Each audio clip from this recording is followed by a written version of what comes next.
How to reset iPhone without losing data. To get started, first of all, go ahead and open up the Settings application on your phone. Once you're here, scroll down until you find the General option and tap on it. Inside the General menu, scroll down to the very bottom to find and tap on Transfer or Reset iPhone. On this screen, tap on Reset at the bottom. From the options that appear, select Reset All Settings and enter your passcode to confirm this action.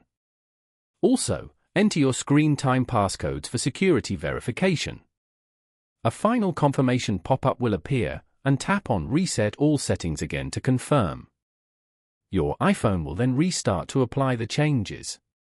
Following these steps, you can easily reset a phone without losing data on an iPhone. Thank you for watching. Please leave a like if this tutorial helped you, or leave a comment below if you have any questions related to the video.